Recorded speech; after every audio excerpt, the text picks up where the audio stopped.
Next question. Next question is next question again from laws of motion. A 3 kg wall strikes a heavy rigid wall with the speed of 10 metre पर second. इसी तरह का same question अभी हम लोगों ने solve किया। So basically same concept के क्वेश्चंस काफ़ी बार एग्ज़ाम में बार बार पूछे जाते हैं, तो इस कंसेप्ट को ज़रूर सीखें। क्वेश्चन है 3 kg wall strikes a heavy rigid wall. So again एक इस तरह से एक दीवार,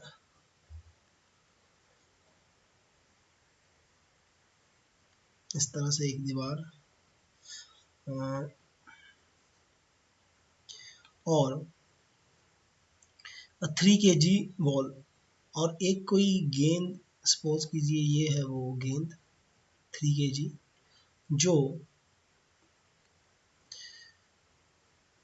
इस दीवार पर स्ट्राइक किया और फिर स्ट्राइक करने के बाद इस साइड से इस साइड गया,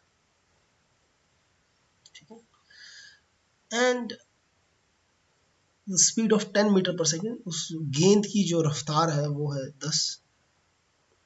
अभी हम लोगों को इधर कंपोनेंट्स की ज़रूरत पड़ेगी, तो इस करके मैं इस पॉइंट पर एक स्ट्रेट लाइन ले रहा हूँ कुछ इस तरह से। सपोज कीजिए जो गेंद 3 kg का जो गेंद है, 3 kg का जो ये गेंद है 3 kg का, ये इस तरह से इस डायरेक्शन में आ रहा है और जो एंगल ये बनाएगा वो है 60 degree.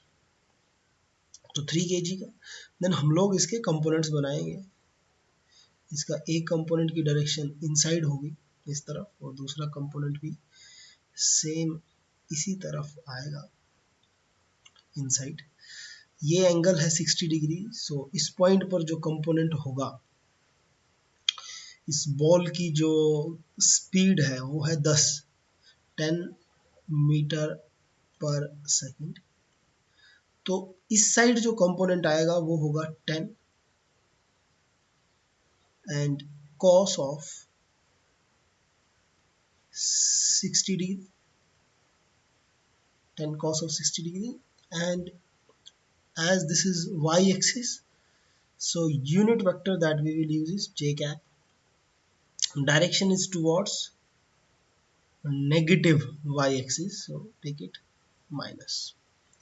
And the second component will be 10 sine 60 degree and I cap. It is the direction is towards positive x-axis, so it will be positive, ठीक है। देन नेक्स्ट स्टेप है कि बॉल इस पॉइंट पर स्ट्राइक करके इस direction में पास करेगा with same speed. It is reflected with the same speed, so it is reflected with the same speed. तो सेम स्पीड से ये रिफ्लेक्ट कर रहा है इसी डायरेक्शन में विद स्पीड 10 मीटर पर second. This angle is again 60 degree, 60 degree और ये बन जाएगा इस तरफ कंपोनेंट, एक कंपोनेंट इस तरफ, ठीक है, और दूसरा कंपोनेंट इसका इस तरफ। जिस तरफ कंपोनेंट आएगा वो होगा 10 cos of 10 that is cos of 60, 10 cos of 60, that is j, and it is negative, again negative because the direction is towards negative y-axis। और ये भी जो दूसरा कंपोनेंट आएगा along x-axis, that will be 10 sin 60, 10 sin 60, that will be 10 sin Oh, and that will be 10.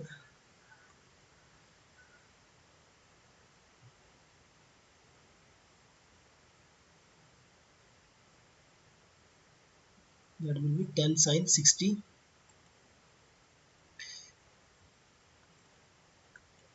That will be 10 sine 60. The second component will be 10 10 sine 60, and direction is negative x-axis, so minus 10 sine. So these are the components. We have to calculate force. We have to calculate force. So use impulse momentum theorem, and that is F dot del T is equal to del P. ठीक है जी, F dot del T, and force will be equal to del P over del T.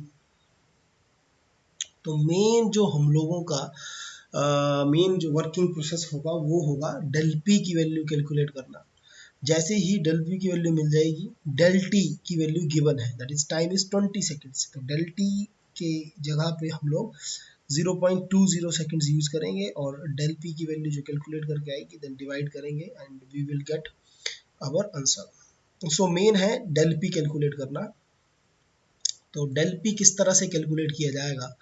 जो del P होगा, del P that will be equal to P initial minus P final. तो main है P initial calculate करना. So P initial will be equal to mass into V initial. So mass is given, mass is 3 kg. So mass is given, that is m, and v initial velocity will be minus 10 positive 10 sine 60 I cap minus 10 cos 60 j cap. और जो P final होगा वो होगा m into V final, and that will be equal to m, and V final will be 10 minus 10 sine 60 I sine 60 I minus 10 cos 60 j. So this is pi and pf, and del p will be the difference of both. So difference of both will be, अगर हम लोग इन दोनों का difference calculate करें, इन दोनों का difference अगर calculate किया जाए, that will be equal to del p, and del p will be equal to m b pi. थोड़ा अच्छे से देखा इस पॉइंट पर. सो जो नेक्स्ट इस पे आएगा m तो दोनों में ही कॉमन था, तो इस करके जो m हुआ दैट इज जो डेल p होगा वो होगा m common bracket start p initial will be 10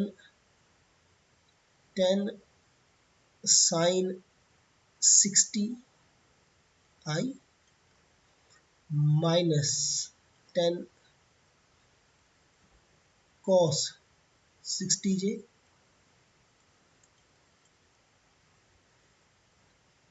minus plus